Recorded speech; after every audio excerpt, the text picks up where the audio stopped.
Dear Papa Dudut, bagong simula, bagong layunin, ito ang dulot sa atin ng bagong taon. Kaya naman marami sa atin ang nagpapamiyembro sa gym pagsapit ng Enero bilang parte ng kanilang New Year's resolution.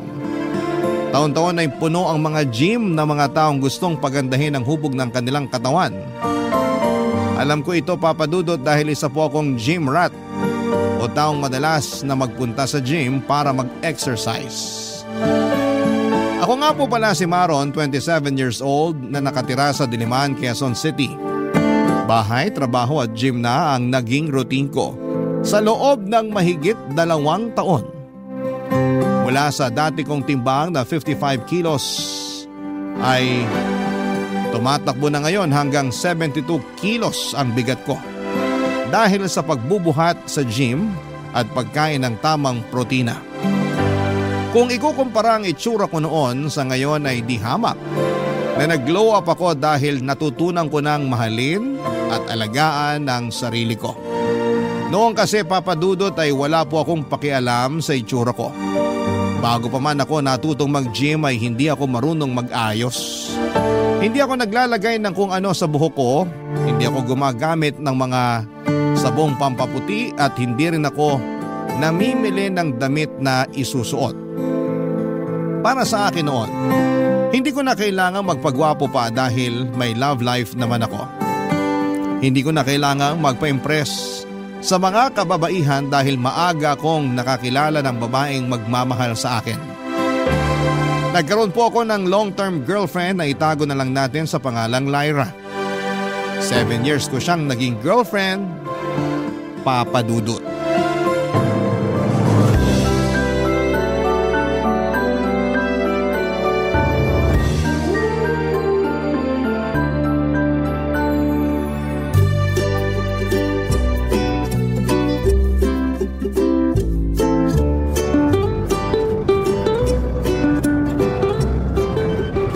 Hindi ko alam kung anong pumasok sa isip natin, pero yun na siguro ang pinakapangit na ride na nasakyan ko. Hindi ka ba nag-enjoy? Ang saya kaya. Hindi na ako sasakay sa ride na yun ever. Okay na sa akin yung isang beses, at least na-try ko. Ano pa bang gusto mo i-try? Marami pa tayong hindi nasusubukang ride sa theme park na to. Teka lang, magpahinga muna tayo. Umiikot pa yung sikmura ko sa huling sinakyan natin eh. Okay, sige. Maghanap na muna tayo ng mauupuan. Mabuti pa nga. Nangangatog pa rin yung tuhod ko hanggang ngayon eh. Dito na muna tayo maupo sa bench. Sige. Marami palang tao rito kapag weekends, no? Oo nga eh. Balita ko laging jam-packed tong theme park na to kasi dito karaniwan nag-field trip yung mga estudyante. Nataon pa na holiday kaya marami talagang tao. Pero sa bagay, sulit din naman yung bayad kasi sobrang laki ng park na to. Maraming pwedeng sakyan. Mukhang hindi nga natin masusubukan lahat ng rides nila eh, sa dami. Kulang ang isang araw. Ano pa bang magandang sakyan?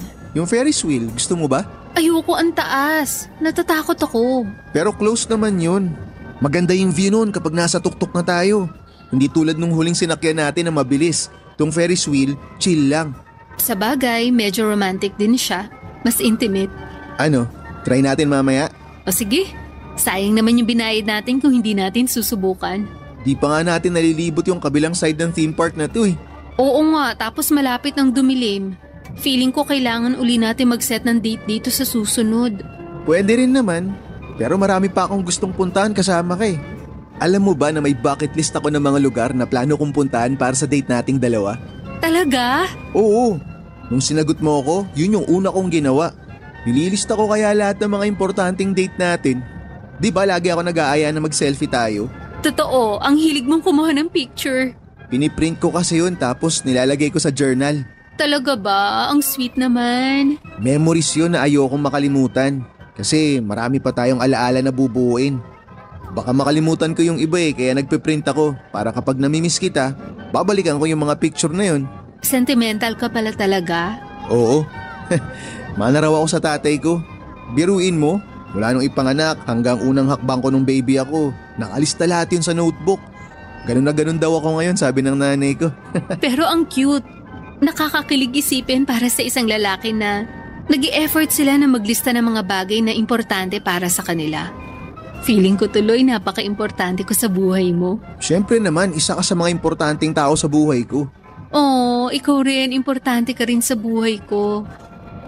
So, ano pala yung lugar na gusto mong puntahan kasama ako? Marami, for example, yung National Museum. Gusto kong bisitahin yun kasama ka. Uy, hindi pa ako nakapunta doon. Puntahan natin yun sa susunod.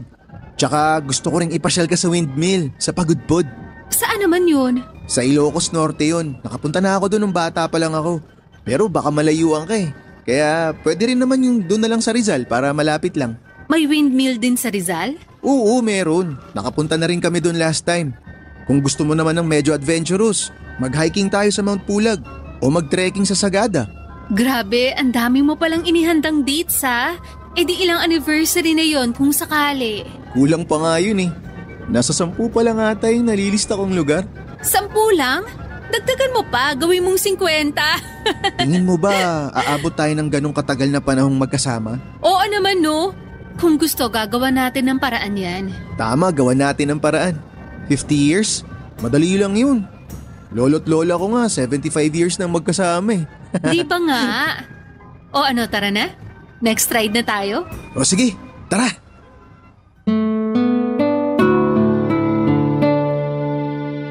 Papadudot na sa college ako noon nang nakilala ko si Lyra. Kaibigan siya ng isa sa mga tropa ko na naimbitahan noong minsang nagkaroon ng selebrasyon sa bahay nila. Unang tingin ko pa lamang sa kanya ay naakit na ako sa taglay nitong ganda. Morena siya, papadudot, mahabang buhok at matangos ang ilong. Medyo suplada ang datingan pero kapag nagsalita ay napaka-sweet ng boses niya. Noong una ay nahiya pa akong makipagkaibigan sa kanya. Medyo mahiyain kasi ako noon at ang tanging nagawa ko lang noon ay ang magnakaw ng tingin sa kanya. Lumipas ang ilang araw ay muli ko siyang nakita sa isang school event. Nagkaroon ng food stall sa school noon bilang parte ng Foundation Day ng paaralan namin. At ang coffee shop kung saan nagtatrabaho noon si Lyra bilang bartender ang nagbantay sa kanilang stall.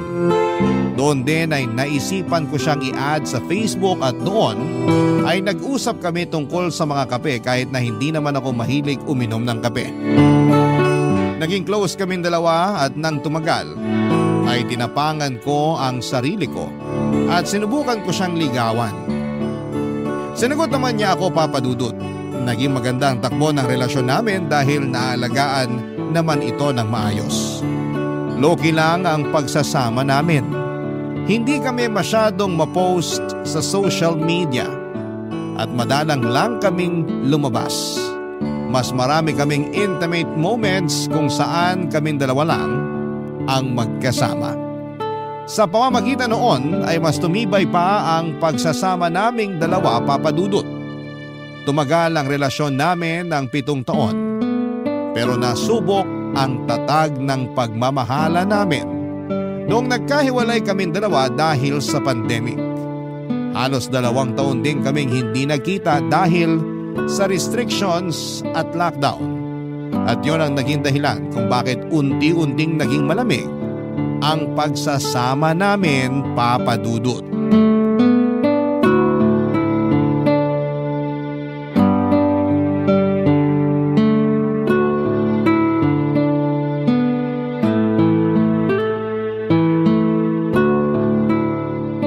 Tao po! Lyra? Tao po!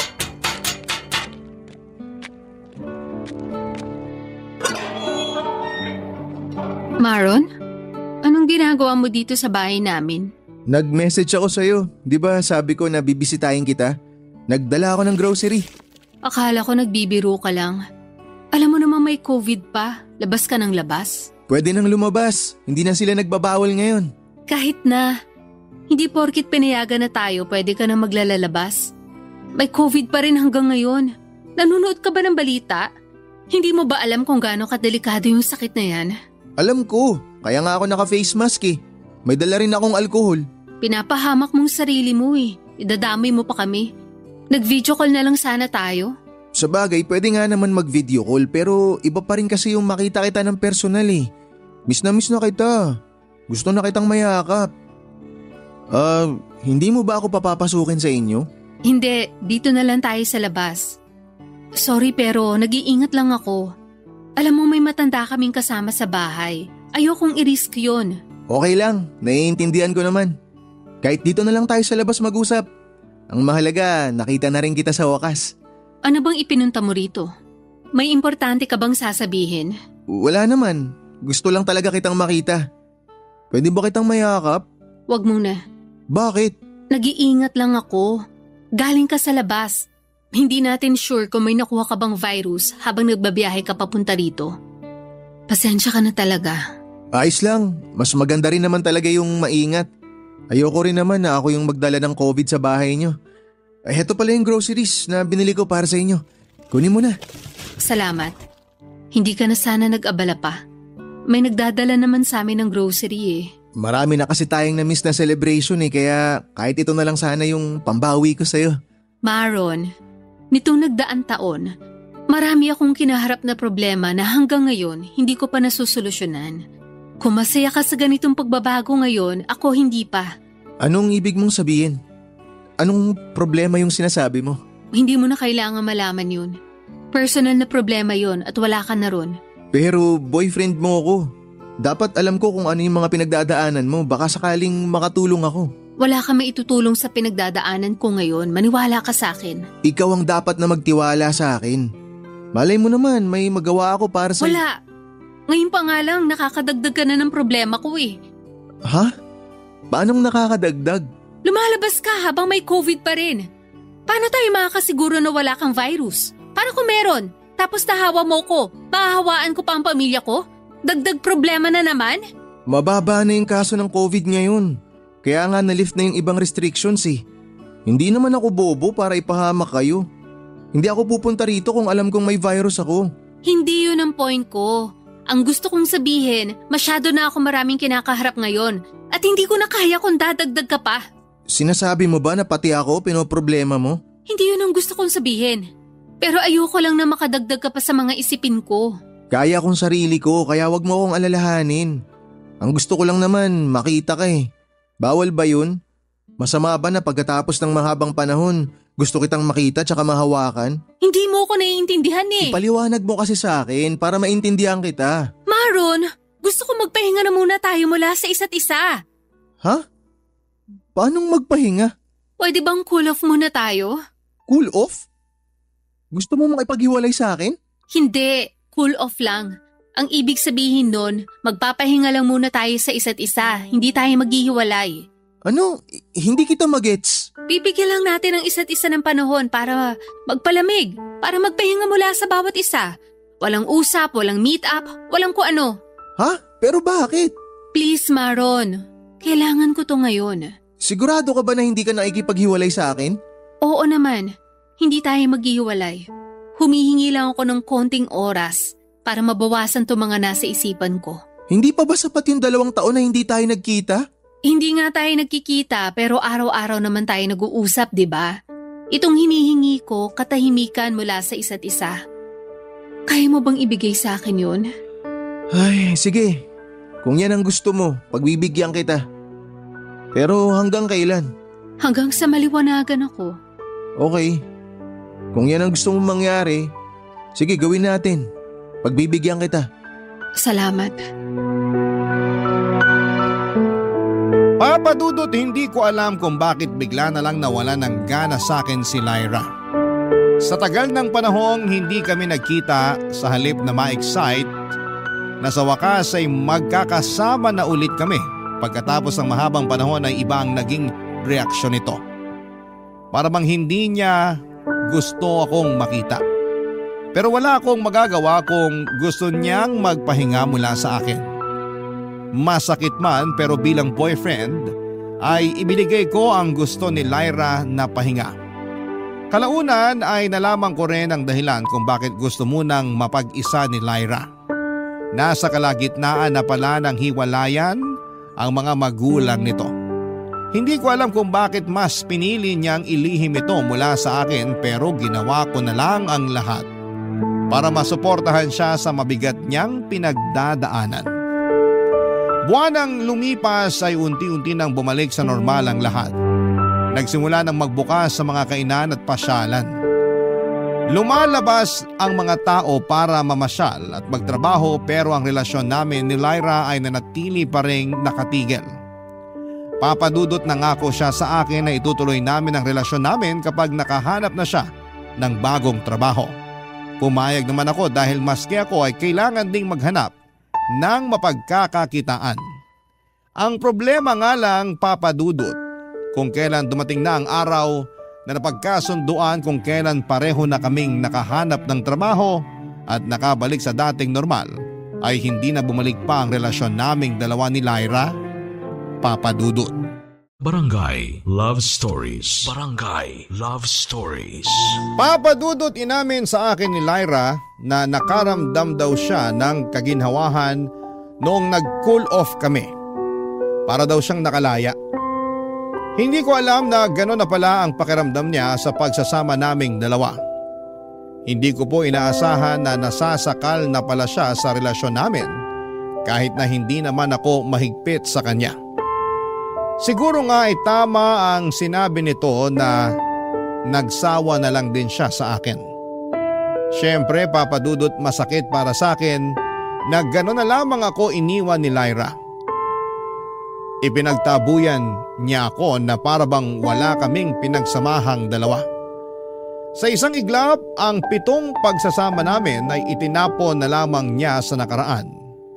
Nagsimula siya sa panibago niyang buhay nang wala ako, na hindi na niya ako kasama. Alam ko po sa sarili kong wala akong ginagawang mali, Papadudot. Ginawa ko ang lahat para mapangalagaan ang relasyon namin. Iminigay ko ang lahat ng pangangailangan at gusto ni Lyra. Pero katulad nga ng sinabi sa isang kanta, the best wasn't good enough. Siguro dahil sa huli ay iniwan pa rin ako ni Lyra. Makalipas ang isang buwan ay nabalitaan ko na lamang na meron ng bagong boyfriend si Lyra. Para po akong sinaksak sa puso noong nalaman ko ang balitang yon. 7 taong kaming nagsama pero ganon kabilis lamang niya akong pinalitan. Para akong aso na naghabol kay Lyra noon at awang-awa ako sa sarili ko habang hinahanap ang kasagutan kung bakit napakabilis niya na pinalitan ako, Papadudot.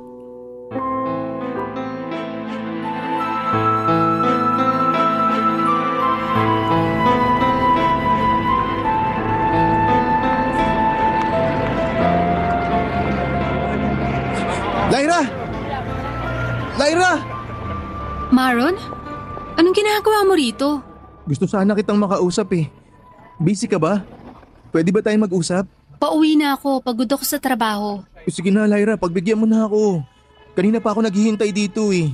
Kahit saglit lang. I-message mo na lang ako. Pagod talaga ako ngayon. Wala na akong lakas para makipag-usap sa'yo. Gusto ko na magpahinga. Kahit naman i-message kita, hindi mo binabasa yung mga message ko sa'yo eh. Tinatawagan din kita pero hindi mo naman sinasagot. Lyra, please. Kausapin mo naman ako kahit sandali lang. Ano pa bang kailangan natin pag-usapan? Tapos na tayo, di ba? Gusto ko lang malaman kung bakit. Kung paano nangyari to sa atin. Nasabi ko na sa'yo yan lahat noon. Oo, sinabi mo sa text. Pero gusto kong marinig sa'yo mismo yung rason. Gusto ko na sa'yo mismo manggaling yung totoo. Gusto kong sabihin mo sa harapan ko na hindi mo na ako mahal. Hindi na kita mahal, Maron. Kung ano man yung meron tayo noon, kung ano man yung mga bagay na naramdaman ko para sa'yo noon, wala na yun ngayon. Wala na akong pagmamahal na nararamdaman para sa'yo. Pero bakit? May rason ba? Hindi ko alam. Walang rason. Basta ang alam ko lang, iba na ang tingin ko sa'yo ngayon. Siguro na fall out of love ako. Nagbago na yung mga gusto ko sa buhay at hindi na ikaw yung nakikita kong lalaki para sa akin. Imposible namang mangyari yun ng ganun lang. Sabihin mo kasi sa akin yung totoo. May nagawa ba akong mali?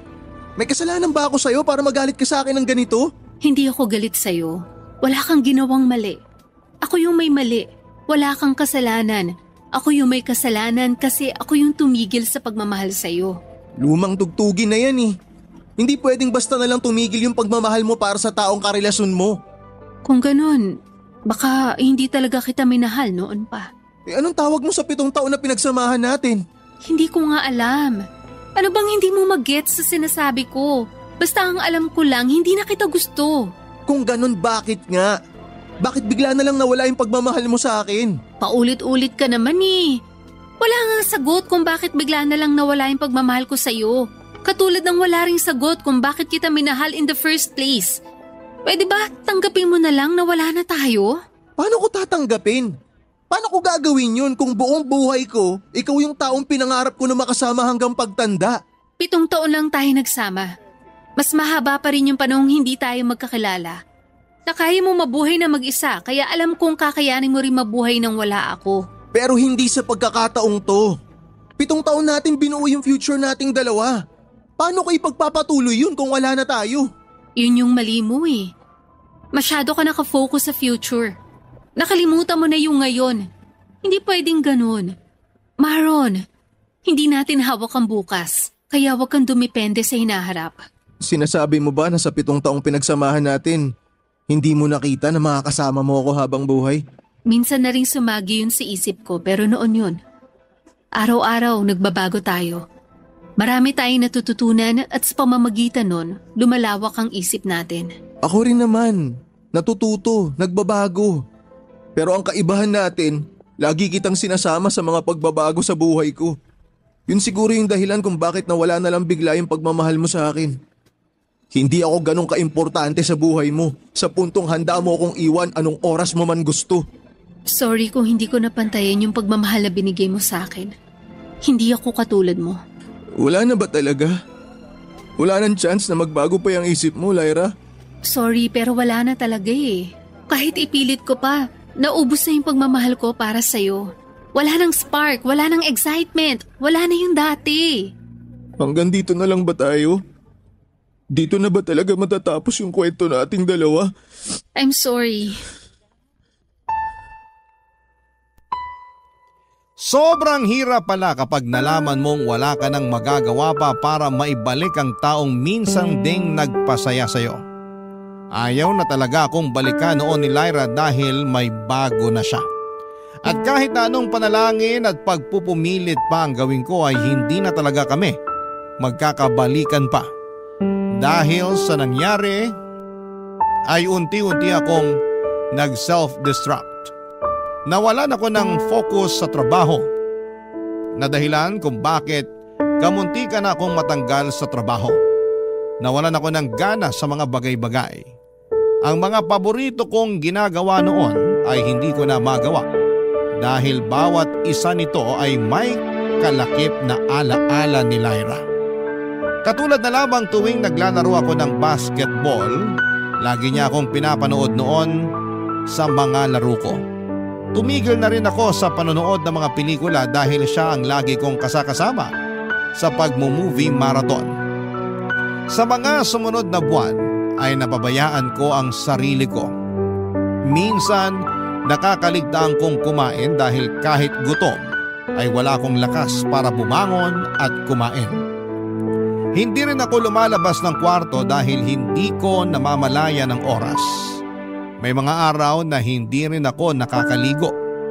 Para bang nawasak ang mundo ko noong nawala si Lyra at hindi ko na alam kung papaano ko ito bubuuin. Hanggang sa isang araw ay nagkaroon ng birthday party sa bahay dahil kaarawan ng tatay ko. Nagkaroon ng kaunting handaan at inuman sa bahay at pinilit ako ng mga kaibigan ni tatay na sumama sa inuman. Pinagbigyan ko sila. And for the first time noong nalasing ako, ay nagkaroon ako ng pagkakataon para ilabas ang lahat ng mga saloobin ko sa taong hindi ko kakilala, Papa Dudut.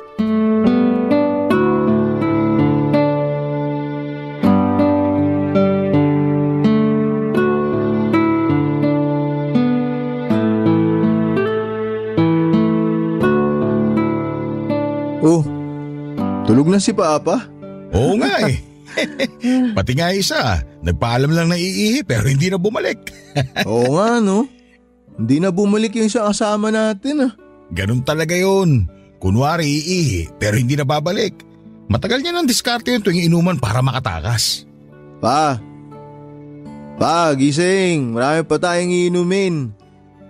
Kaya kayo ng inuman, malalasing din naman pala kayo agad. Hayaan mo na, pagod lang siguro. Siya ba naman nagluto lahat ng handa kanina eh.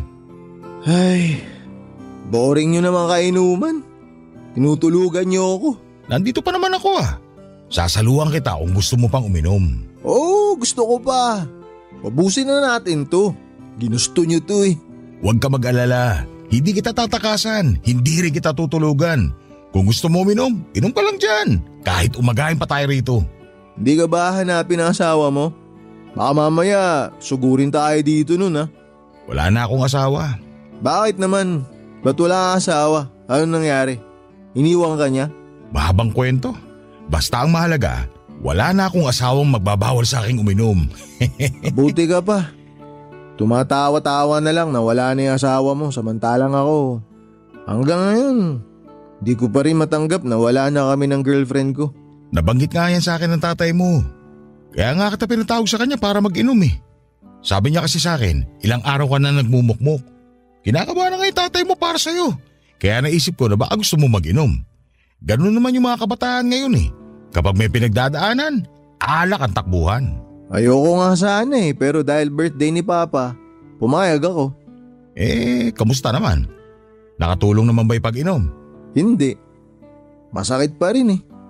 Sabi nila, alkohol ang sagot sa sugatang puso pero hindi naman tumatalab. Hindi naman kasi alak ang sagot, kundi yung kung ano ang kaya mong gawin kapag nakainom ka na. Ano ba dapat kong gawin? Magkwento ka.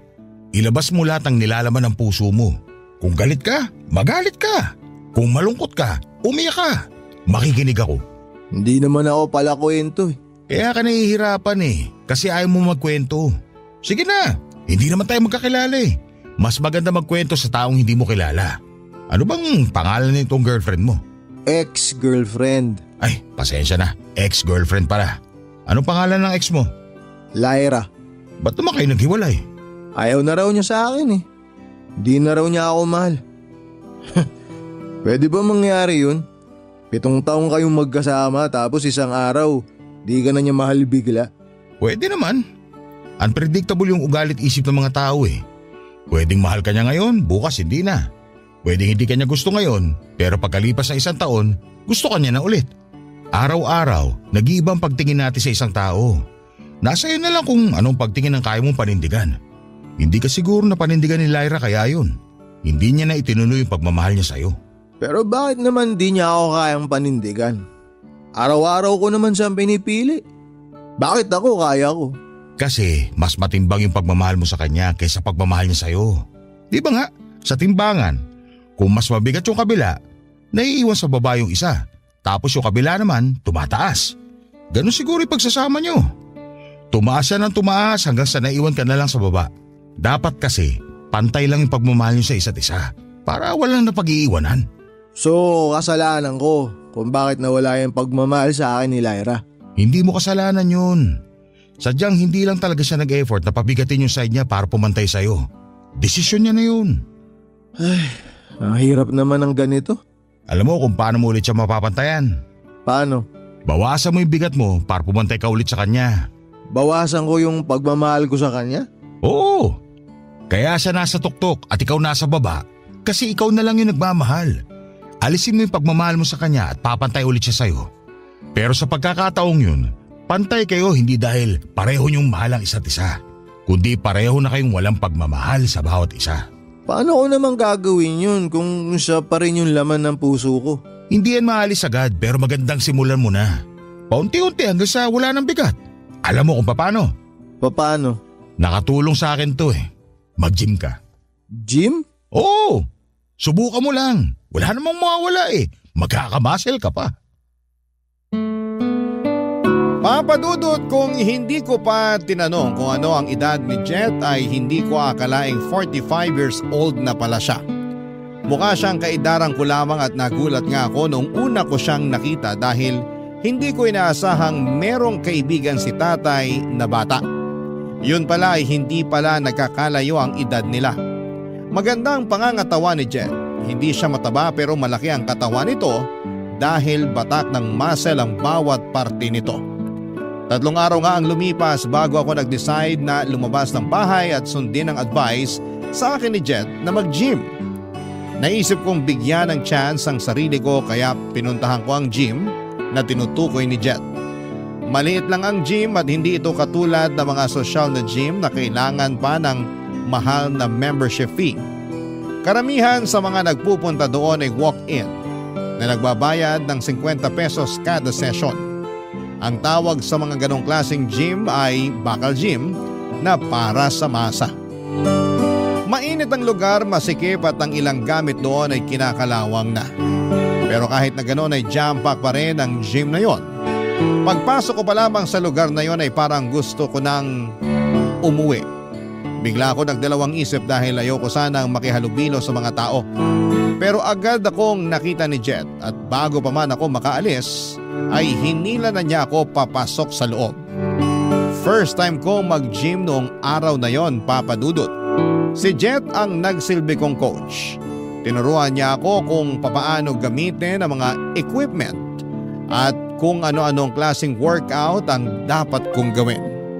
Doon na nga po nagsimula ang tinatawag kong post-breakup fitness motivation. Nang sa ganon ay makalimutan ko na si Lyra ng tuluyan, Papa Dudut. Barangay Love Stories. Barangay Love Stories.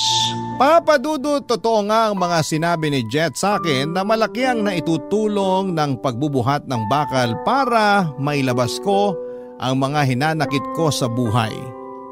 Doon ko nga ibinuhos ang lahat ng kinikim-kim kong galit at bitterness.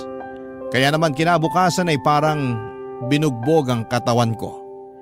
Hirap ako makagalaw dahil masakit pa ang mga muscles ko. Hirap na hirap akong mag-alis ng t-shirt ko noon dahil bawat galaw ko ay nananakit ang katawan ko.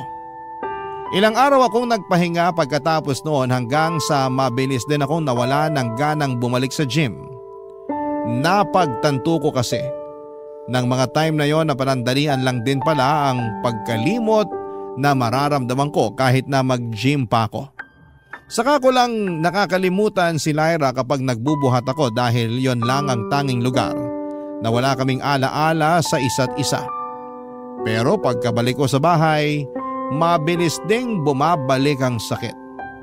Para tuloy wala ring silbi ang ginagawa ko dahil nag-gym lang naman ako para sana makapag-move on. Naisip ko na mas maganda pang matulog na lamang kesa magpagod dahil pareho lang din naman ang dulot noon sa ginagawa kong paglimot sa pagkawasak ng puso ko. Noong napansin ni Jet na hindi na ulit ako bumalik sa gym ay hindi pa rin niya ako tinantanan. Pinilit pa rin niya akong mag-gym kahit na ilang beses na akong umayaw, Papa Dudut. Sa pangungulit nito ay pinuntahan pa niya ako sa bahay para hikayating mag-workout muli, Papa Dudut.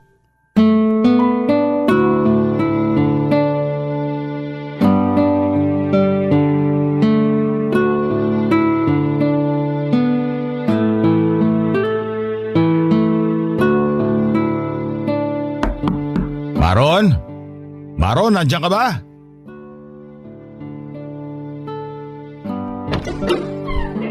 Oh, Jet! Bakit? Wala si Papa ngayon, nasa trabaho siya. Hindi siya ipinunta ko rito. Ikaw. Ako? Ba't naman ako pinunta mo? Ano kailangan mo sa akin? Hindi ka na nagpupunta sa gym ah. Ah, yun ba? Pasensya na. Di kasi pasok yung pag-gym sa schedule ng trabaho ko eh. Totoo ba yan o baka nagrarason ka lang kasi ayaw mo nang bumalik? Gustuin ko man, hindi talaga kaya. Kung gusto, magagawa ng paraan. Kung ayaw, lagi may dahilan. Para ka namang si Lyra eh. Ganyan lagi linyahan niya sa akin. Palagi niyang sinasabi na laging nagagawa ng paraan ng isang bagay kapag gusto mo. Pero nung ako na yung usapan, wala siyang ginawa para sa akin. Hanggang ngayon ba, hindi ka pa rin nakakalimot sa nangyari? Mahirap kalimutan yung 7 taon. Kaya nga sinasabi kong mag-gym ka. Makakatulong yan para makalimot. Sa paanong paraan naman? Nag-gym na ako ng 1 beses.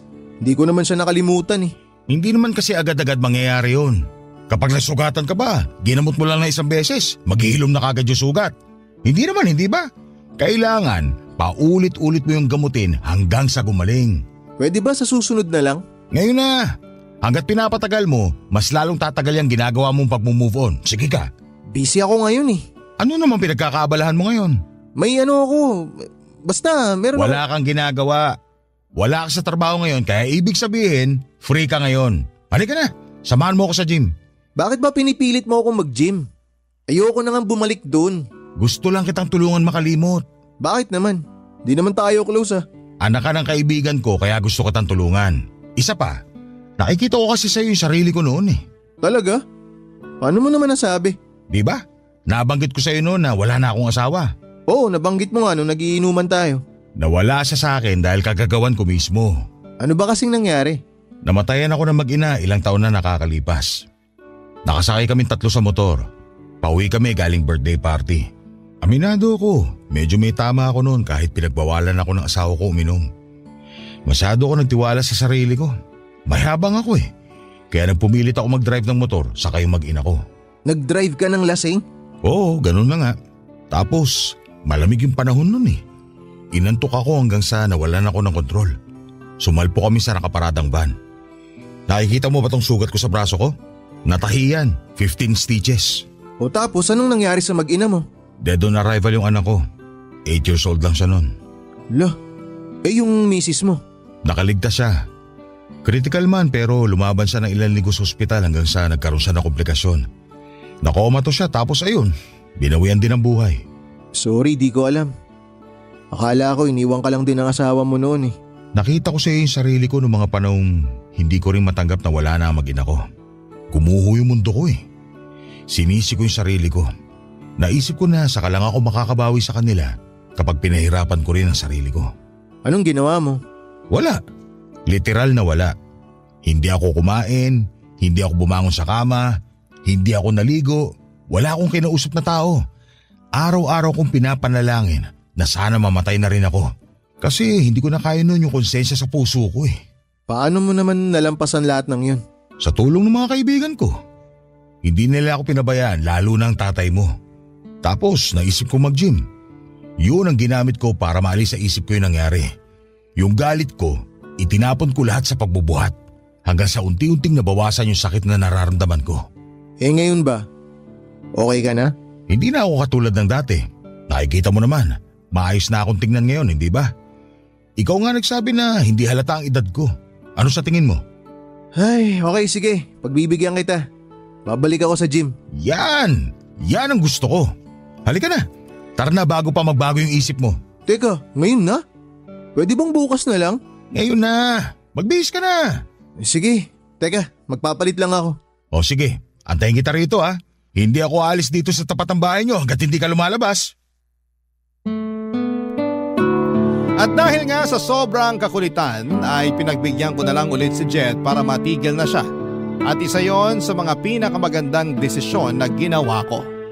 Pagkatapos kasi ng araw na yon ay dire-diretso na ako sa pagbubuhat. Hanggang sa hinanap-hanap na ng katawang ko ang mabibigat na bakal. Wala pang 1 buwan noon ay nakita ko na kaagad ang malaking pagbabago sa katawang ko. Unti-unti na akong nagkalaman at yon ang naging dahilan kung bakit mas na-addict pa ako sa pagpunta sa gym. Noong ko lang na-realize na maganda rin naman palang pagtuunan ko rin ang pansin ng sarili ko ng matagal na panahon ko ring napabayaan. Pero dahil sa trabaho ko ay nahirapan akong i-schedule ang pagpunta ko sa gym.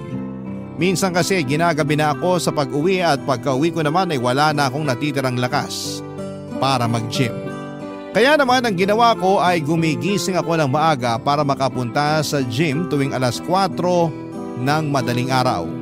Sarado pa ang gym sa mga oras na yon pero pinakiusapan ni Jet ang may-ari nito. Dahil tropa naman silang dalawa ay binigyan nila ako ng spare key.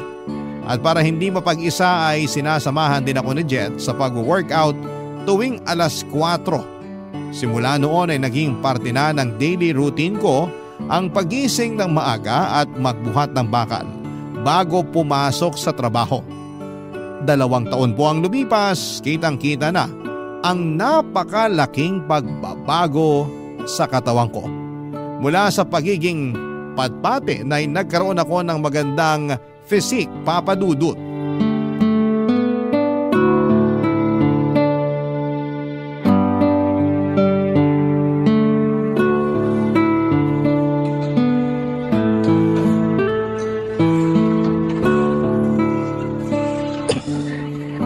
nga muna rito.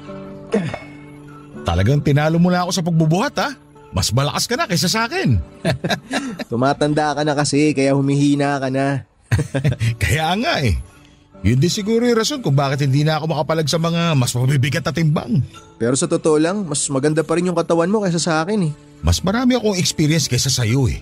Pero maganda na rin naman yung sayo. Batak na batak na. Dati nga hindi ako mahilig magsuot ng sando pero ngayon, halos yun na lang araw-araw suot ko. Mas mainam naman. Bukod sa presko, na ipagmamayabang mo pa yung mga muscle mo. Itong mga pinaghihirapan natin sa gym, dapat ipinapakita, hindi tinatago.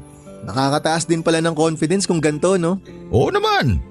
Pansin mo na ba yung pagkakaiba kung paano ka itrato ng mga tao kumpara noon? Sobra. Eto hindi sa pagmamayabang ha. Dati walang pumapansin sa akin. Pero ngayon, may napapalingon na rin. Ganun talaga kapag natuto ka ng alagaan ng sarili mo. Tsaka nakakapagbigay din pala to ng peace of mind, no? Hindi lang katawan mo gaganda sa pag-gym, gaganda rin pati mental health mo. Kasabay kasi ng pag-improve ng katawan mo, nag-i-improve din ang pananaw mo sa buhay. Ibig sabihin nun, may growth ka bilang tao. Kaya iba na yung Maron noon sa Maron ngayon. Talagang ibang-iba na. Maraming bagay ako natutunan at na-realize nitong nagdaang 2 taon. Ang tanong ko naman ngayon, kumusta na ang puso mo? Nakalimot na ba sa masasamang alaala ng nakaraan? Oo, magaling na. Wala nang sugat. Fresh na fresh. Pantay na ba yung timbangan? Wala na mas lamang. Magka-level na ulit kayo ni Lyra. Pantay na pantay na. Pareho na naming hindi mahal ang isa't isa. Mabuti yan. Proud ako sa'yo na sa wakas, nalampasan mo na yung madilim na parte ng buhay mo. At dahil sa tulong mo yun, kung di mo ako pinilit mag-gym noon, wala ako sa kinatatayuan ko ngayon. Salamat ha. Nakakahiya nga kasi hindi pa ako nakakabawi sa'yo. Hindi ko pa matuloy-tuloy yung painom na naipangako ko sa'yo. Wala yun, huwag mo na isipin yun. Saka mo na lang ako painumin kapag hindi ka na busy. Ang mahalaga nakatulong ako. Kahit papano, parang natulungan ko na rin yung sarili ko dahil sa'yo. Anong ibig mong sabihin? Natulungan mo yung sarili mo sa paanong paraan naman? Wala, huwag mo na isipin yun. Masyado ka yatang madrama ngayong araw ah. Ano nakain mo? Katulad nga ng sinabi ko, proud lang ako sa'yo. At least tapos na yung trabaho ko. Alam mo naguguluhan talaga ako sa mga pinagsasabi mo. Huwag mo na akong isipin. Tuloy mo na yung set mo. Mamaya na muna. Pahinga lang ako sandali. Ikaw, di ka ba magbubuhat ngayon?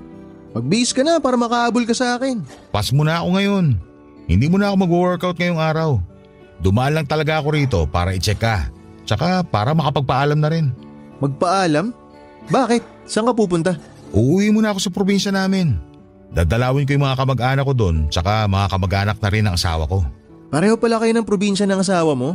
Oo. Doon kami nagkakilala tapos dito na kami sa Maynila bumuo ng pamilya.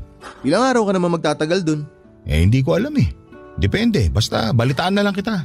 Okay, sige. O paano yan? Di liliban ka muna sa pag-gym. May gym naman doon. Doon na lang ako magbubuhat. Oo nga naman.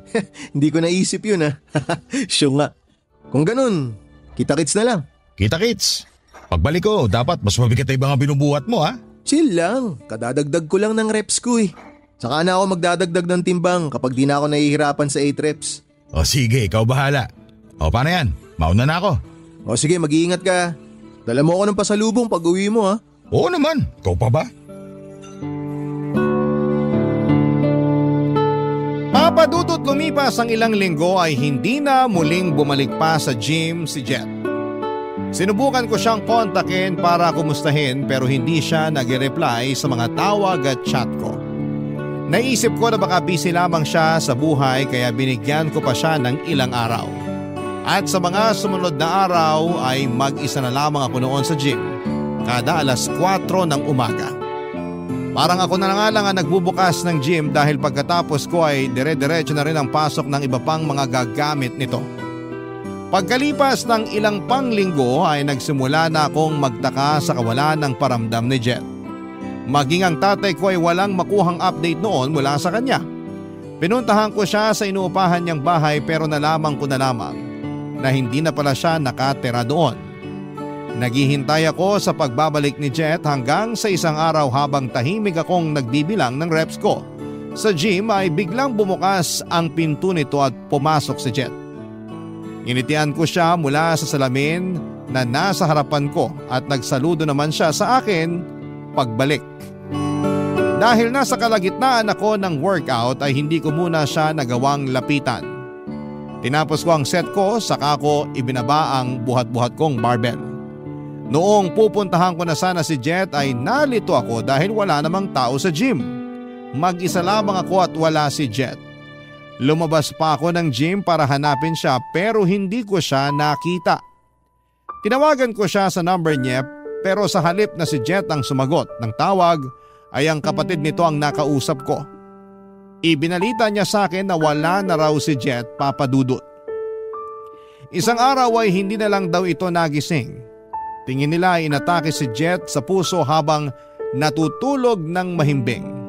Nabanggit din ng kapatid ni Jet sa akin na ang totoong dahilan daw ng pagpunta nito sa probinsya ay dahil nagtago ito sa dami ng utang na tinakasan niya. Ang kwento pa sa akin ay nagpatong-patong daw ang utang ni Jet dahil sa naging gastusin nila sa ospital noong naaksidente ang mag-ina niya. Sa cellphone ni Jet ay nabasa nila na marami ng mga nagbabanta sa buhay niya dahil sa laki ng utang nito sa kung sino-sino. Yun daw marahil ang pinakadahilan kung bakit naging sobrang balisa ni Jet ilang araw bago ito pumanaw. Doon ko lang napagtanto na noong mga panahong tinutulungan ako ni Jet na bumangon ay may sarili din pala siyang pinagdadaanan. Nakakalungkot dahil wala man lang akong nagawa para matulungan siya. Ganon pa man, habang buhay kong tatanawin na utang na loob ang pagtulong na ginawa niya sa akin para maghilom ang sugat ko sa puso ko kahit na ako mismo ay hindi ko siya nagawang tulungan. Hanggang dito na lamang po ang sulat ko, Papa Dudut. Maraming salamat po at napili po ninyong ibahagi ang kwento ng buhay ko at sana ay marami akong na-inspire sa kwento ko. Ang inyong forever kapuso at kabarangay, Maron. Dear Papa Dudut, magandang tanghali po sa inyo at sa mga nakikinig ngayong oras. Itago nyo na lamang po ako sa pangalang Ronald. 64 years old at isang dating magsasaka. Libangan na rin talaga naming mag-asawang pakikinig sa istasyon ninyong Barangay LS 97.1 at etong Barangay Love Stories, ang palagi naming inaabangan sa tanghalian. Dalang-dala kasi kami sa mga kwento na inyong iniere. At hindi ko naisip na darating ako sa punto na ako rin mismo ang gagawa ng sulat para makapagbahagi ng sarili kong kwento, Papa Dudut. Ang kwento ng buhay ko na sana ay kapulutan naman ng aral ng ating mga kabarangay na nakikinig ngayon. Maaga kaming naulila sa mga magulang ng kapatid kong si Elena, Papa Dudut. Namatay ang nanay namin dahil sa cancer at sakit sa baga ang kinamatay ng tatay namin. Mula noon ay ako na ang nagtatrabaho para sa araw-araw na gastusin sa bahay namin. Hanggang grade 6 lang din ang natapos ko noon, pero para sa akin ay sapat na yon. Dahil marunong naman akong magbasa, magsulat at magbilang. Naniniwala ako na hindi na ako maluloko o malalamangan ng ibang tao dahil hindi na ako isang mangmang. Sapat na ang kaalaman ko para makapagtrabaho ako ng maayos at kumita ng pera. At ang pagsasaka ang naging trabaho ko nang kami na lamang ng kapatid kong si Elena ang magkasama sa buhay, Papa Dudut.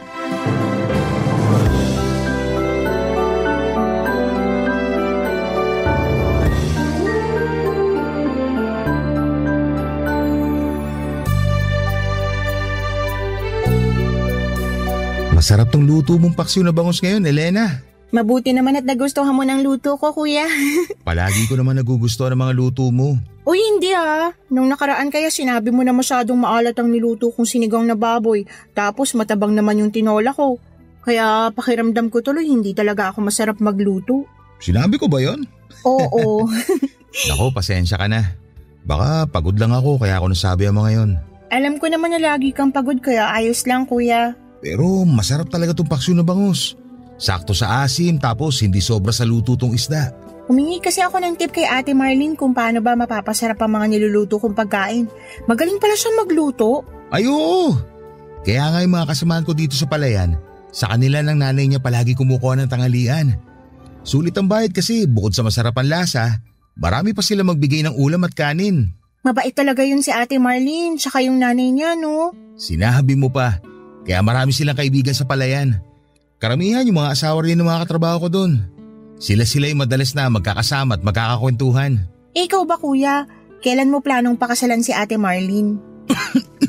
Bakit naman biglang napunta dyan ang tanong mo? Siyempre, kasi nasa tamang edad na kayong dalawa. Alam ko yung mga ganyang edad nagsisimula ng bumuo ng sarili nilang pamilya. Kaya dapat, kayo rin ni Ate Marlene, pinagpaplanuhan nyo na yung mga tungkol sa bagay na yun. Ilang taon na rin kayong magkarelasyon. Hindi biro yung pinagdaanan yung dalawa kasi 'di ba? Ayaw sa'yo nun ng tatay niya pero ngayon mabait ng mga magulang niya sa'yo. Nakita kasi nila na seryoso ko sa panliligaw na ginawa ko noon kay Marlene. Pinatunayan ko sa kanila kung gaano ko kamahal ang anak nila. Kaya nagawa rin nila akong tanggapin. Kaya nga dapat pakasalan mo na siya Kuya Ronald. Alam mo ikaw, kesa kung ano-ano yung sinasabi mo dyan, ikaw naman ang tatanungin ko. Kamusta na ba pag-aaral mo? Aba syempre, ayos lang kuya. Hindi madali pero hindi naman ako sobrang nahihirapan. Alam ko naman yan dahil sa ating dalawa, ikaw lang ang nagmana ng katalinuhan sa mga magulang natin. Uy, hindi naman kuya. Nagkataon lang na nagsakripisyo ka para matuloy ko ang pag-aaral ko. Pero kung papipiliin man ako kung pagsasaka o pag-aaral sa kolehiyo, mas gusto ko pa rin na magsaka na lang kaysa mag-aral ulit. Mas gusto ko na yung katawan ko napapagod sa pagtatrabaho kaysa yung utak ko sa pag-aaral. Hindi ko na nga yata kayang gawin yung ginagawa mong pag-aaral sa madaling araw. Minsan nga, nag-aalala na rin ako kasi baka magkasakit ka na sa pagpupuyat na ginagawa mo. Hindi ko naman pinapabayaan ang katawan ko kaya hindi mo kailangan mag-alala sa akin. Tsaka, ayoko lang din sayangin yung perang pinaghihirapan mong kitain para sa pag-aaral ko. Gusto kong ipakita kung gaano ko pinapahalagahan ng bawat sentimo ng perang binibigay mo sa akin. Basta alagaan mo lang ang sarili mo at mag-aral ka na mabuti. Kapag alam ko na ginagawa mo yon, kahit papano hindi ko nararamdaman ang pagod sa katawan ko. Yun naman talaga ang palagi kong ginagawa. Alam ko dahil malaki ang tiwala ko sa'yo. Kuya Ronald, salamat ha. Para saan?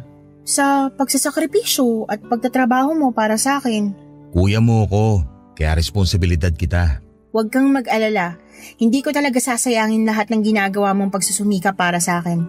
Kaya alagaan mo rin ang sarili mo ha, kuya. Palagi kong ginagawa yun kasi kailangan kong tuparin ang pangako ko kina nanay at tatay.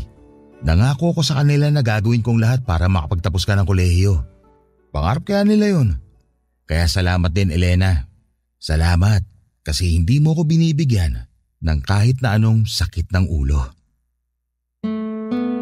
Papadudot, may mga oras na nakakaramdam din ako ng pagod noon dahil sa responsibilidad na nasa mga balikat ko. 15 years old pa lamang ako nang magsimulang humina ang katawan ni tatay, kaya noon pa man ay ako na ang kumakayod para sa pamilya namin. Maaga akong natuto na magbanat ng buto at magtrabaho sa bukid. Nagsimula ako sa pagtulong-tulong lang sa pagbubuhat ng mga sako ng palay. Hanggang sa ako na rin ang nagtatanim ng mga palay sa lupa na pagmamay-ari ng kaibigan ni tatay. Papadudot, hindi madali ang trabaho na yon, lalo na para sa patpatin ko na katawan na maagang nabatak sa mabigat na trabaho. Mabuti na lamang at kahit papaano ay nakikita ko na hindi nasasayang ang perang pinaghihirapan ko dahil pinagbubuti ng kapatid kong si Elena ang pag-aaral niya. Kasintahan ko pa nga lang pala noon si Marlene at siyang madalas na nakakausap ko tungkol sa mga hinaing ko sa buhay. Hindi naman ako nagrereklamo sa pagtatrabaho ko noon para sa kapatid ko. Pero minsan ay kailangan natin ang makakausap tungkol sa mabigat na bagay sa buhay natin. Para kahit papaano ay gumaan ang pakiramdam natin. Kaya naman malaki ang pasasalamat ko na kahit may mabigat na responsibilidad ako noon, ay meron din akong Marlene na palaging nandyan para gumaan kahit papaano ang pakiramdam ko, Papadudot.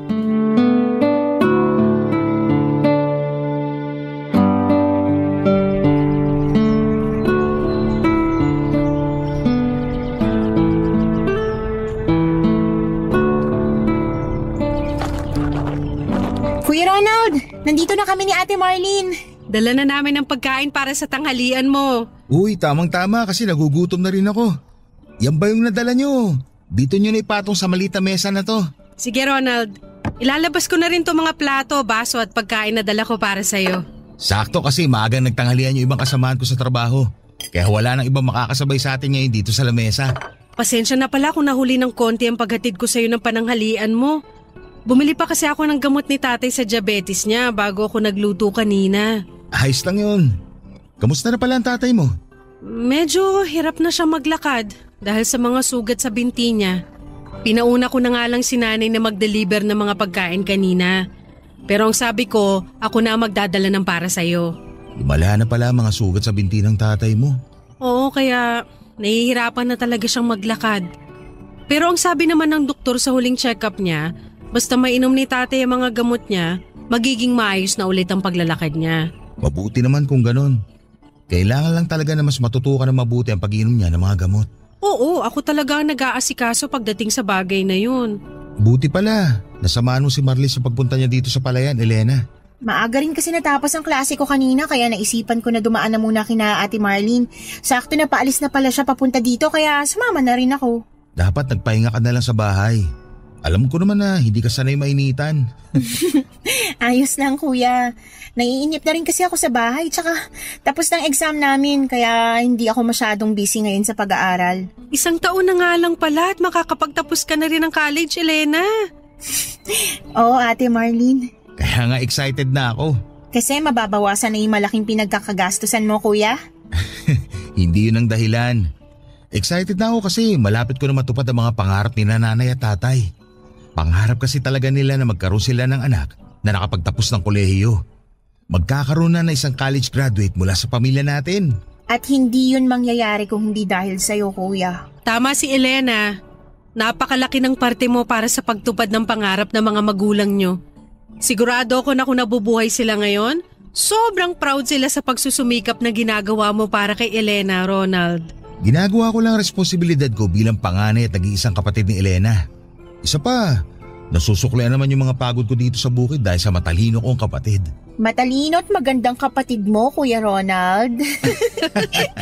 Oo nga pala, nasa lahi rin natin ang pagiging pogi at maganda. Aba, syempre. Kaya nga sinagot ni Ate Marlene yung panliligaw mo sa kanya kasi nagagwapuhan din siya sa'yo. Di ba tama ako, Ate Marlene? Oh, bakit naman napunta sa akin ang usapan na to? Ako kasi ang topic kanina pa kaya dapat na maiba naman. Kung gusto nyo, pwede rin natin pag-usapan kung kailan ba kayo magpapakasal ni Kuya. Tumigil ka na nga. Kung ano-ano yung sinasabi mo. Ang bata-bata mo pa pero pag-aasawa na kagad yung gusto mong pag-usapan natin dito. Hindi naman para sa akin yung topic, Kuya Ronald. Kung hindi, para sa inyo ni Ate Marlene. Curious lang talaga kung kailan kayo magpapakasal. Sa totoo lang, hindi pa namin napag-uusapan yan ni Marlene. Dahil ba sa akin? Hindi. May responsibilidad pa kasi si Marlene sa mga magulang niya. Tama ang kuya mo. Hindi naman kami nagmamadali pareho. Ang mahalaga, alam namin na mahal namin ang isa't isa. Sapat na muna yon sa ngayon. Dahil sigurado naman kami na darating ang araw na magsisimula din kami ng buhay na para sa aming dalawa. Papadudot noong nabubuhay pa ang mga magulang namin ni Elena. Alam ko na siya talaga ang paborito ng mga ito. Mas minamahal at inaalagaan siya kasi bunso at babae siya.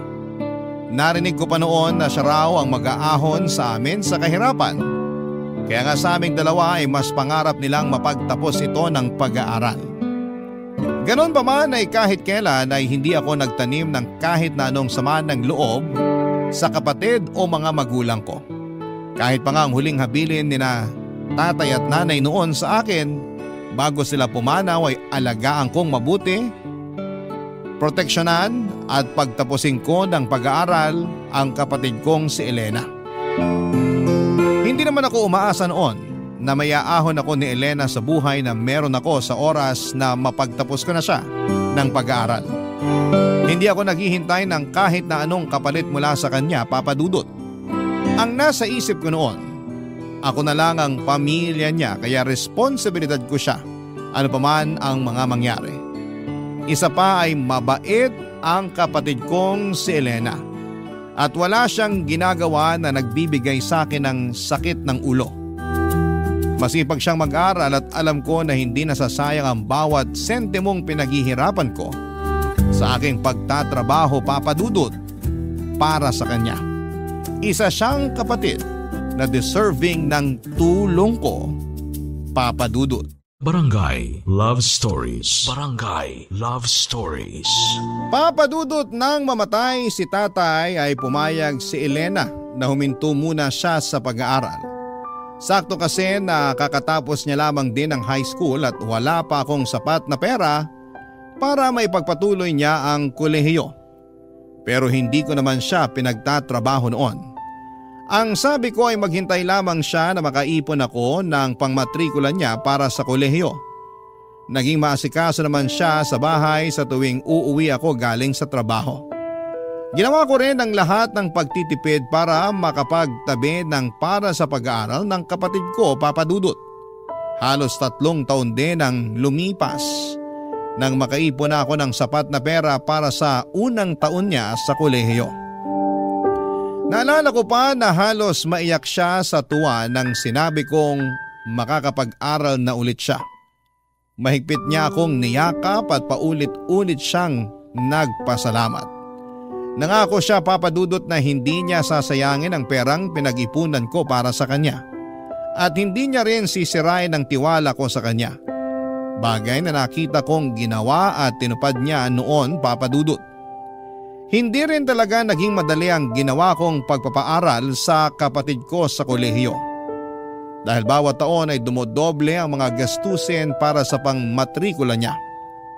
Kaya naman kahit bumabagyo o masama ang pakiramdam ko ay hindi pwedeng hindi ako magtrabaho. Hindi pwede na magipit kami sa pera, lalo na sa pangmatrikula niya. Pero sa tuwing nahihirapan ako, hindi ko pinapakita yon kay Elena dahil ayokong mag-alala siya para sa akin. Isa pa ay nasuklian din naman lahat ng paghihirap ko nang makapagtapos ng kolehiyo ang kapatid ko, Papa Dudut.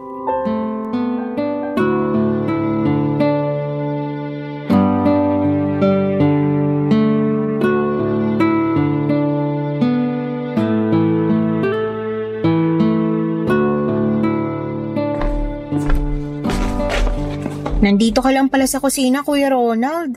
Tinitingnan ko lang kung marami pa ba itong pagkain na nandito para sa iba pang bisita na darating mamaya. Marami pa yan, Kuya. Ilan lang naman yung kumakain sa sala ngayon, tsaka yung darating pa mamaya. Mga ibang kamag-anak lang din natin halos kasi yung mga kaklase ko may kanya-kanya ring celebration sa mga bahay nila. Sa bagay, pagdating ni Marlene mamaya, may dala rin siyang bilaw ng pansit at kakanin. Ay talaga? Ang dami pa pala nating pagkain talaga kung ganun. Pero thank you, Kuya. Nagpakatay ka pa talaga ng biik para lang maipaghanda ako. Siyempre naman, hindi pwedeng hindi natin i-celebrate ang pagtatapos mo ng kolehiyo.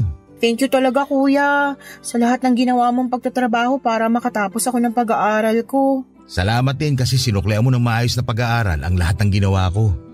Hindi ka lang nakapagtapos ng college, naging cum laude ka pa. Kaya sobrang proud talaga ako sa'yo. Ginawa ko talaga yun para sa'yo kasi ayun lang ang kaya kong ibigay na kapalit para sa lahat ng pagpapakapagod mo para sa akin. Alam mo ba kanina nung umakyat tayo ng stage para abutin yung diploma mo? Sobrang nagpipigil akong maluha.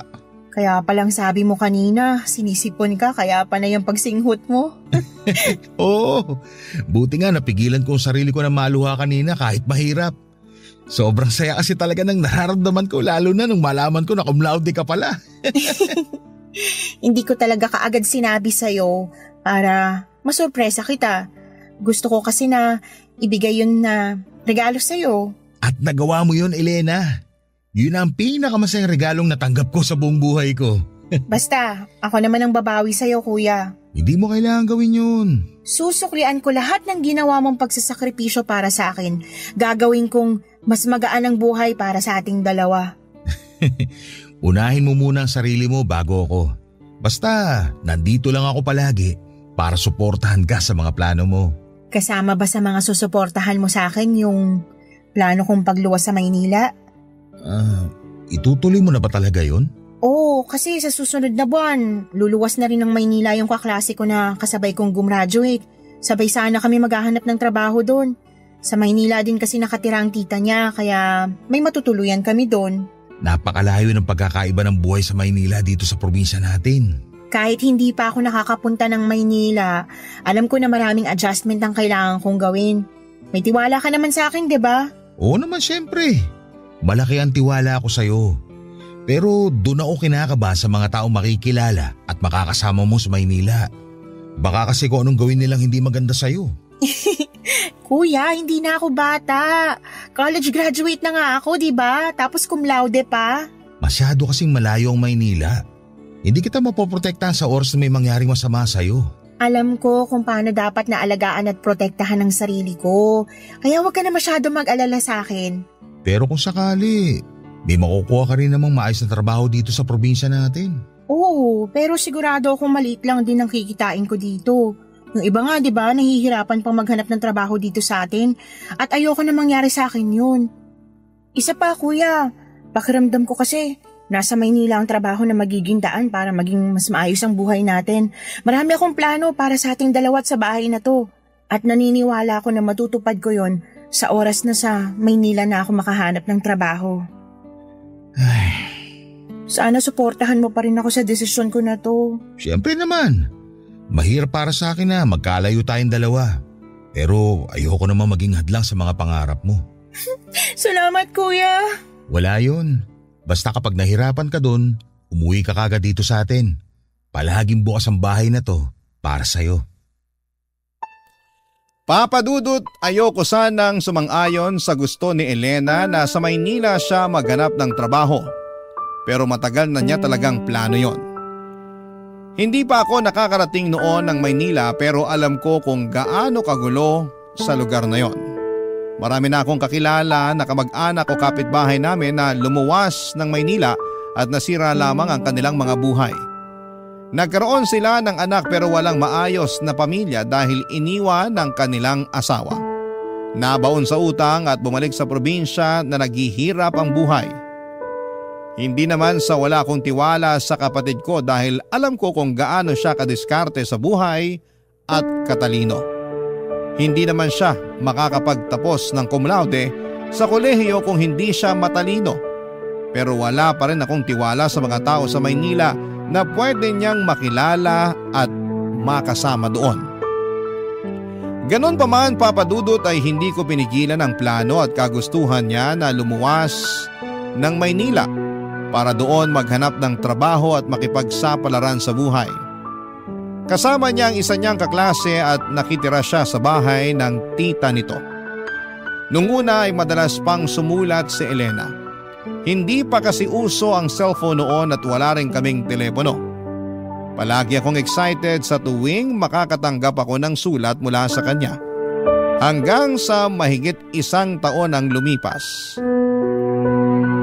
Dumalang na ang pagsusulat niya.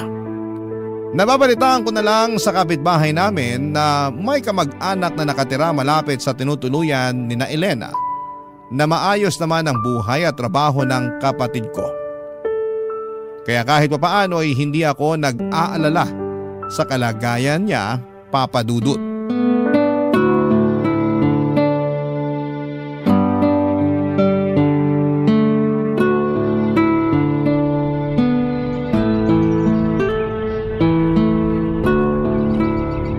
Ronald! Halika na rito! Magtanghalian ka muna!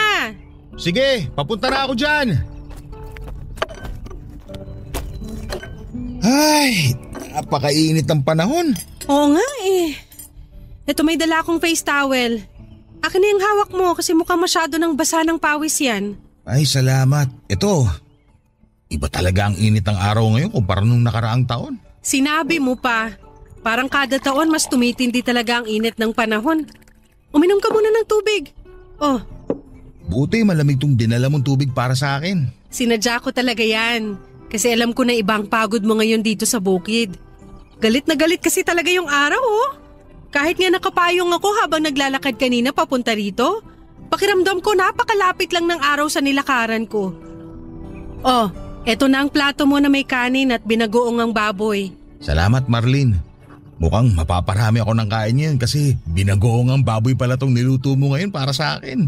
Alam ko kasi na paborito mo yan. At isa pa, matagal na akong hindi nakakapagluto ng ganyan. Kilala mo na talaga ako ah. Aba syempre naman kasi mahigit 3 taon na tayong magkarelasyon. Kaya kabisado ko na ang maliliit at malalaking detalye na tungkol sa'yo. Nakakatuwa nga kasi parang kailan lang nung unang beses ako umakyat ng ligaw sa bahay niyo. Naalala ko pa yan, Ronald. Kasi kahit malamig ang gabi noon, napansin ko na walang tigil ang pamumuo ng pawis sa noo at leeg mo. Kinakabahan kasi talaga ako. Dahil kilala nga ang tatay mo sa pagiging masungit at istrikto na forma sa lugar natin. Pero mabait naman si tatay nung nakausap mo na siya, di ba? Mabait naman. Hindi ko lang maiwasan na kabahan sa umpisa. Kasi talagang matalim ang tingin niya sa akin noon. Ano ka ba? Ganun talaga ang mata ni tatay kasi singkit siya. Nagbibiro lang naman ako. Pero alam mo kung ano yung mas nakakakaba? Ano? Nung araw na sasabihin na natin sa mga magulang mo na may relasyon na tayong dalawa. Naalala ko rin yan. Kasi halos maiyak pa nun si nanay. Akala kasi nila magpapakasal na tayong dalawa. Ganun na nga. Pinaliwanag ko naman na malayo pa yun sa plano natin. Dahil gusto ko na hindi magsabay ang responsibilidad ko sa'yo at sa kapatid ko. Ayokong madali ng mga bagay sa buhay ko. Kasi alam ko na pwedeng pati ikaw mahirapan kapag nagpadalos-dalos ako pagdating sa mga desisyon na ginagawa ko. Pakiramdam ko nga, yan ang dahilan kung paano mo nakuha ang tiwala ni tatay. Kasi alam niyang responsable ka pagdating sa paggawa ng mga desisyon. Mabuti kasi kung ako lang ang mahihirapan. Maaapektuhan din kasi yung kapatid ko at yun ang ayokong mangyari. Teka, kumusta na pala si Elena? Mukhang maayos naman siya. Nagpadala na ba ulit siya ng sulat sa'yo? Hindi pa nga eh. Talaga? Oo. Mahigit 1 buwan na rin niyang hindi sinasagot ang mga sulat ko. Pero mukha namang maayos siya sa Maynila. Paano mo nalaman? Nakausap ko rin yung magulang ng kaklase ni Elena na kasama niya nagtatrabaho sa Maynila. May pwesto sila ng tindahan sa bayan. Kaya nagawa kong dumaan para makipagkamustahan sa kanila. Ano namang sabi nila tungkol sa kapatid mo? Regular na raw sa trabaho ang kapatid ko at talaga raw napakasipag. Kaya daw siguro hindi nakakasagot sa mga sulat ko dahil busy sa trabaho niya. Naku, baka nga masyado siyang busy sa trabaho kaya hindi na siya makagawa ng sulat sa'yo. Pero alam mo, nag-aalala pa rin ako. Hindi kasi ako sanay na matagal kami nagkakalayo na dalawa. Kinakabahan ako na baka may nangyari nang hindi maganda sa kanya. Matalino at madiskarte ang kapatid mo. Sigurado ako na walang mangyayaring masama sa kanya. Isa pa, nasa tamang edad na rin siya kaya sa tingin ko tapos na ang responsibilidad mo sa kanya. Yun na lang din ang iniisip ko. Kilala ko naman siya at alam ko na ginagawa niyang lahat para mas mapabuti ang buhay niya. Pero tama ka sa sinabi mo, Marlene. Naisip ko rin tuloy na baka oras na para buhay naman nating dalawa ang simulan nating ayusin. Papadudot naisip ko noon na tama si Marlene. Tapos na rin naman ang responsibilidad ko para kay Elena kaya oras na para sarili ko naman ang asikasuhin at intindihin ko. Kaya naman pagkalipas ng ilang buwan ay nagplano na kaming magpakasal ni Marlene. Pinadalhan ko rin ng sulat si Elena para imbitahan siya sa araw ng kasal namin. Sumagot naman siya sa sulat pero sinabi niya na hindi siya makakauwi dahil busy siya sa trabaho niya. Magpapadala na lang daw siya ng regalo para sa kasal namin ni Marlene. Sa totoo lang ay medyo nalungkot ako noon. Kahit pa nga nagpadala ng pera at regalo ang kapatid ko para sa amin ni Marlene ay iba pa rin yung nandun siya sa mismong araw ng kasal namin. Pero iniisip ko na baka nasa mabuti siyang kalagayan at maayos ang buhay niya. Masaya na ako para sa kanya, Papa Dudut, at alam ko na masaya din siya sa buhay niya, Papa Dudut. Kung anong buhay na meron siya. Samantalang ako naman ay masaya ako sa buhay na kasama ko ang babaeng pinakamamahal ko, Papa Dudut. Barangay Love Stories. Barangay Love Stories. Papa Dudut, tinuon ko na lamang ang atensyon ko sa pag-aasikaso sa pamilya ko. Nang mauso ang cellphone ay nakakausap ko na rin sa text o saglit na tawag si Elena, pero sobrang bihira talaga. Hanggang sa makasanayan ko na lang na hindi na siya masyadong kinukulit. Lalo na nang mag-focus na ako sa sariling pamilya ko.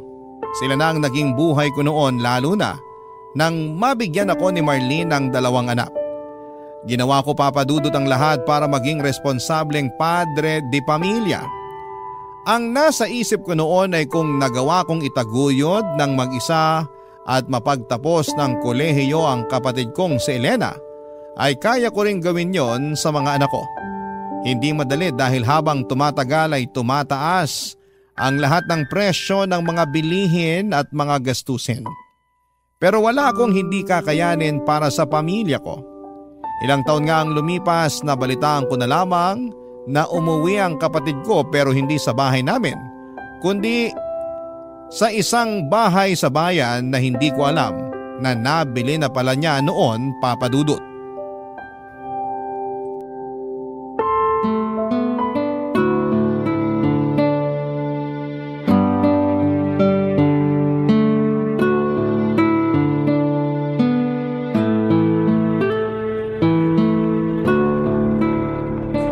Alam ko, malapit na dito yung address ng bahay ni Elena.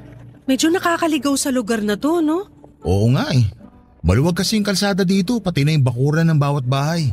Kaya nakakalito rin talaga maghanap ng address. Pero ang laki ng mga bakuran at bahay dito, ha? Napansin ko rin yan. Mahal siguro kahit maliit na lote lang dito. Mukha nga, Ronald. Halatang asensado na talaga ang buhay ng kapatid mo. Natutuwa nga ako kasi kahit matagal na akong walang naging balita mula sa kanya, nakita ko naman talagang naging maayos ang buhay niya. Mabuti nga kahit paano natuto ka na rin gumamit ng cellphone. Pinag-aralan mo talaga mula nung makuha mo ang number ni Elena doon sa magulang ng dati niyang kaklase. Oo, kasi mas mabilis ang komunikasyon doon kaysa sulat. Ayun nga lang, hindi rin masyado nagre-reply tong si Elena kapag nagte-text o nangungumusta ako. Pero alam ko naman busy siya, kaya nga ilang taon na rin siyang hindi nakakauwi dito sa probinsya natin.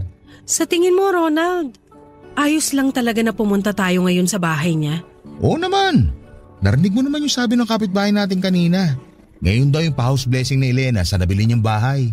Nagtataka lang ako kasi hindi man lang siya nag-text sa'yo na nakauwi na pala siya ng probinsya. Nakumuha na pala siya ng bahay at may pa-house blessing pala siya ngayon. Nabanggit niya naman yun sa akin dati. Alin sa mga sinabi ko? Yung plano niya na pag-uwi dito sa probinsya natin. Kailan niya naman nabanggit yun? Matagal na rin siguro, may ilang buwan na nakakalipas. Nakalimutan ko lang sabihin sa'yo. Pero sana, sinabi niya rin yung tungkol sa pagbili niya ng bahay.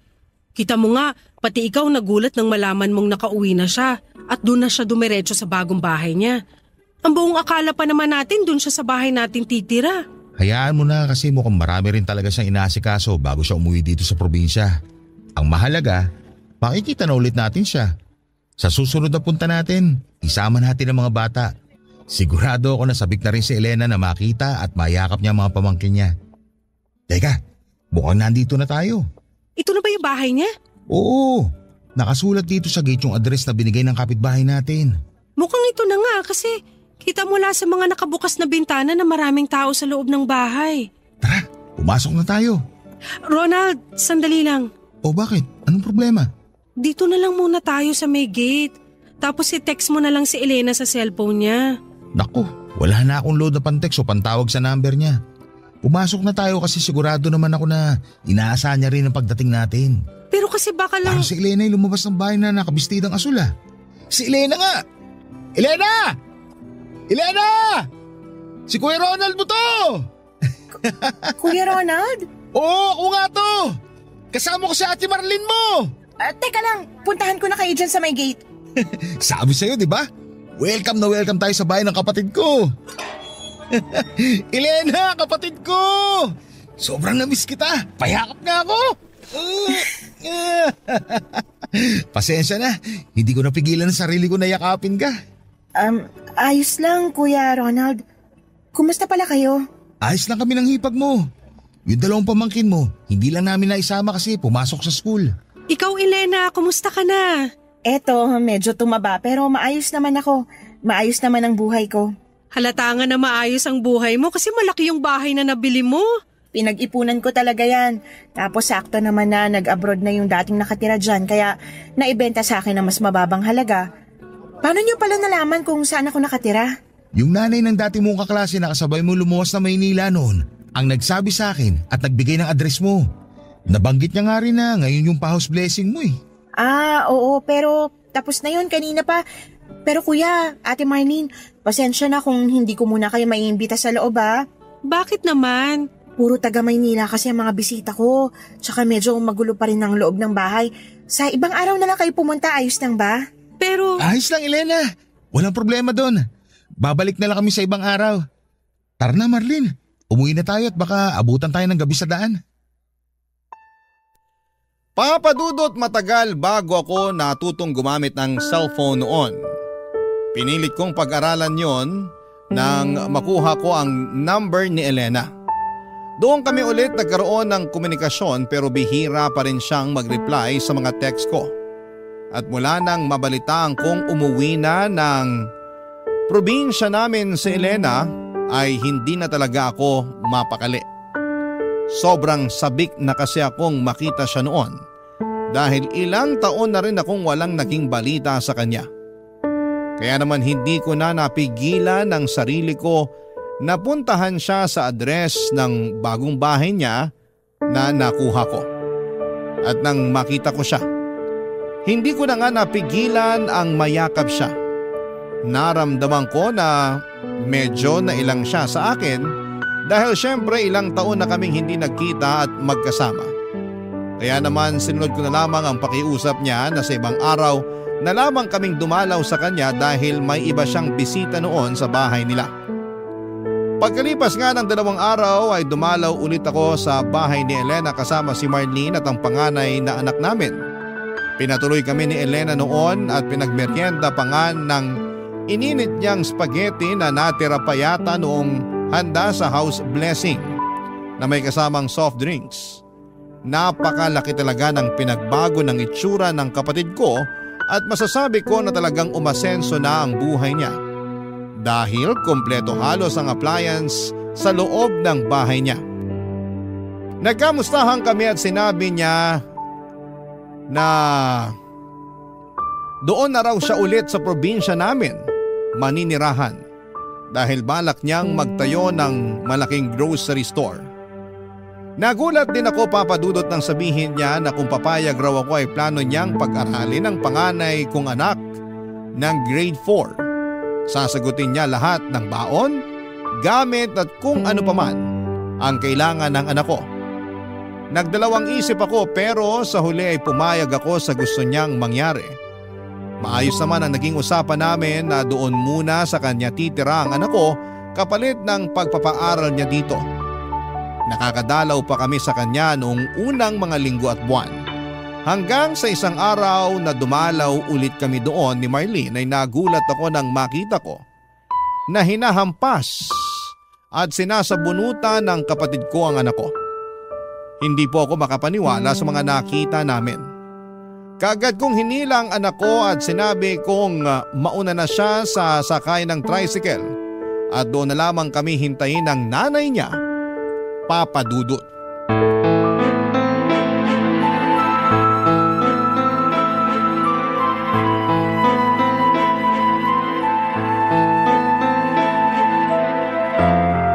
Sabi ko naman sa'yo, Kuya Ronald, dinidisiplina ko lang yung anak nyo ni Ate Marlene. Anong dinidisiplina? Halos mabugbog mo na ang anak namin. Hindi ko siya binubugbog. Bakit ba kasi nagawa mo yun sa bata? Dahil tatanga-tanga yung anak nyo pagdating sa paglalaba. Hindi na naman niya naihiwala yung pulang damit ko sa mga puti kaya, ayan, humawa na ang kulay. Hindi mo naman kailangang bugbugin ang anak namin. Hindi ko nga siya binubugbog, Kuya. Ano yung nakita namin, Elena? Yung pagsabunot mo sa buhok niya at ilang beses na paghampas sa braso at likod niya. Ang hirap sa inyo, masyado nyo binibaby ang mga anak nyo kaya lumalaking matigas ang ulo at saka walang alam sa buhay. Kita mo nga yung panganay nyong lalaki, ni hindi marunong maglaba ng maayos. Palasagot pa, kaya halatang sutil at napakatigas ng ulo. Hindi matigas ang ulo ng mga anak namin, lalo na yung panganay namin. At para sabihin ko sa'yo, matalino siya at hindi kagaya ng sinasabi mong walang alam sa buhay. Sinasabi nyo lang yan kasi hindi nyo ginagawa ng tamang pagiging magulang nyo sa mga bata. Ang lakas naman ng loob mo na magsalita ng ganyan. Marlene, tama na! Hindi ako titigil, Ronald! Dahil kinikistyon ng kapatid mo na yan ang pagiging magulang natin. Elena, baka nakakalimutan mo na kahit kailan, hindi ka pa nagkaroon ng anak. Pero hindi ibig sabihin na wala akong alam kung paano magdisiplina ng isang bata.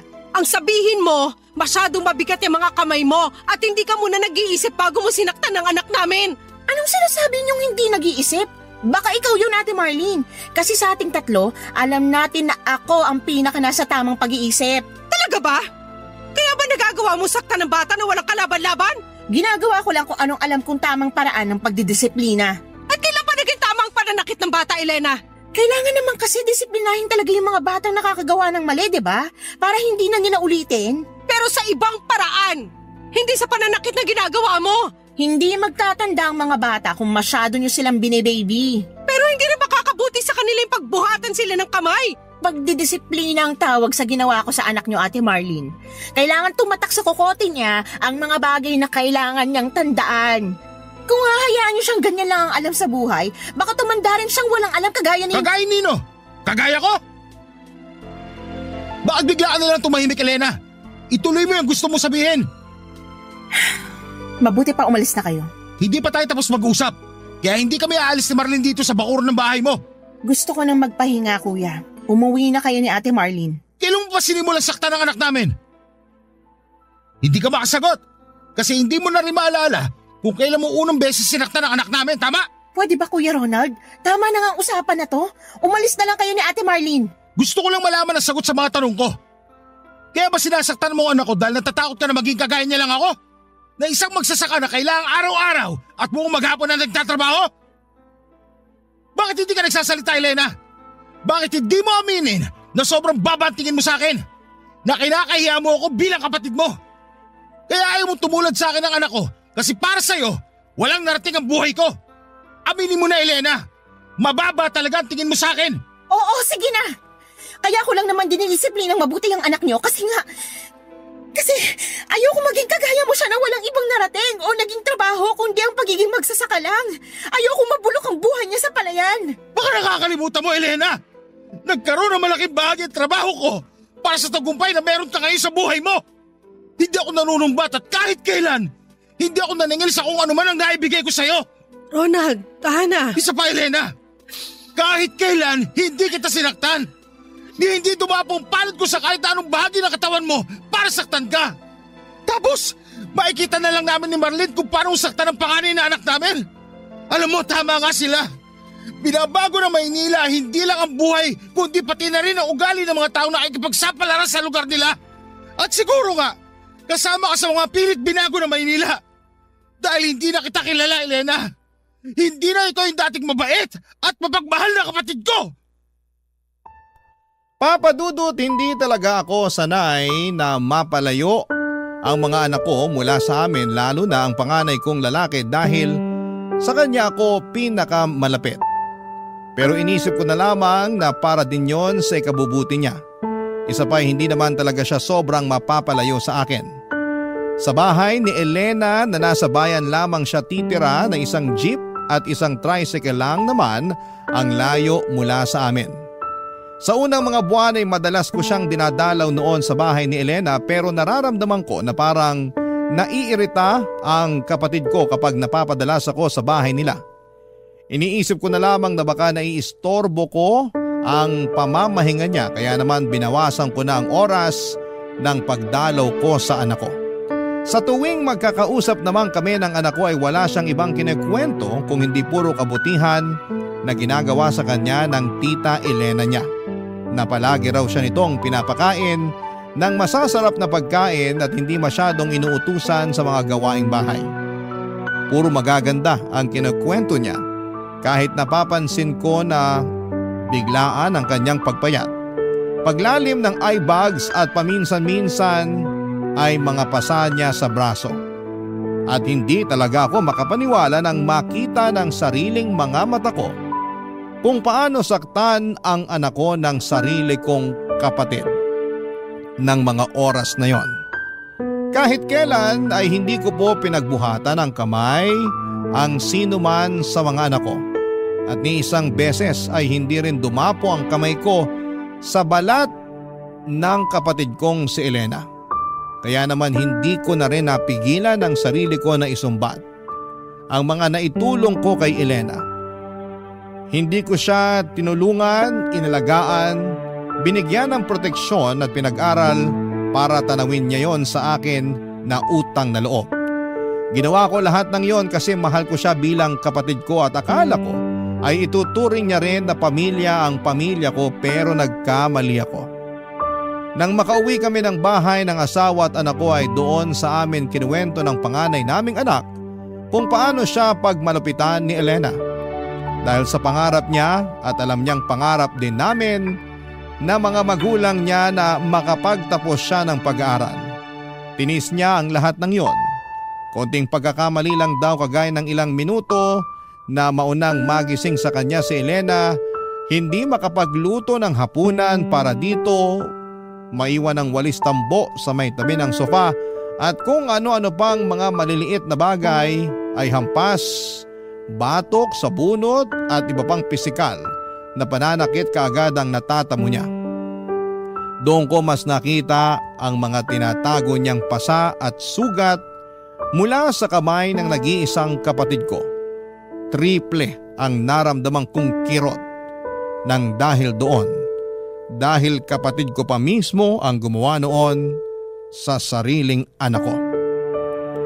Papadudot mula noon ay hindi na kami nag-usapan ng kapatid ko pero wala rin akong kahit na sinong pinagsabihan na ibang tao sa pananakit na ginawa niya sa panganay kong anak. May nakarating sa akin na marami na raw siyang nakakaaway sa lugar na tinitirhan niya. Mga kapitbahay na madalas niyang pinapakitaan ng kasamaan ng ugali niya. Pagtatapon ng basura sa gilid ng mga bahay nito, pagpapatugtog ng malakas sa madaling araw, at pag-iingay ng mga bisita niyang galing Maynila. Sa totoo lang, hindi ko na rin alam kung anong nangyari sa kapatid ko pero siguro'y nabago siya ng mga taong nakapaligid sa kanya. Umaasa po ako papadudot na kahit paano ay may naiwan na aral itong kwento ng buhay ko. Hindi tayo required na magbalik ng utang na loob sa mga taong tumulong sa atin noong nangangailangan tayo. Pero wala ring masama kung paminsan-minsan ay magbabalik na raw tayo at tumulong sa mga taong naging tulay para sa tagumpay ng ating buhay na tinatamasa.